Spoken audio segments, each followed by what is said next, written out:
तर आज जात आहे आपण आश्रीगड, तर चला आपण जाऊया. तर या आश्रीगडच्या पहाडीकडे आपण आलेलो आहे. इथे एक किल्ला दिसत आहे, तुम्हाला बघू शकता तुम्ही. त्याच्यानंतर आम्ही इथं विजिट केली कुठं, आशादेवी इथं मंदिर मधात पडत असते. आश्रीगड जाताना पहिले यायला इथं विजिट करायला लागते. इथं मेळा लागत असतो, तुम्ही बघू शकता. आणि तिथं पाऊस झाल्यामुळे तर सगळे लोक जात आहे फटाफट. आमची फॅमिली पण वरती जात आहे, तुम्ही बघू शकता. इथं 150 पायऱ्या म्हटलं जाते, इथं 150 पायऱ्या असतात.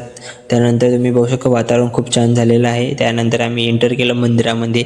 सगळे लोक आपल्याला बघत होते. त्यानंतर आपण हे मंदिर मस्त बनलेलं आहे, सगळे लोक आशीर्वाद घेत आहे. ते इथं बघू शकता की आशादेवीची ही प्रतिमा आहे, तुम्ही बघून घ्या. खूप सुंदर प्रतिमा आहे. त्याच्यानंतर आम्ही नारळ घेतलं, नारळ फोडलं आणि सगळ्यांना प्रसाद वाटला. तर हे बघून घ्या की वातावरण खूप छान आहे इथं.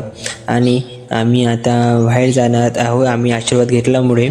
आणि आता माझ्या भावाने माझा पण व्हिडिओ घेतला. आणि अशाच नवीन ब्लॉगमध्ये आपण पुढच्या भागात भेटूया.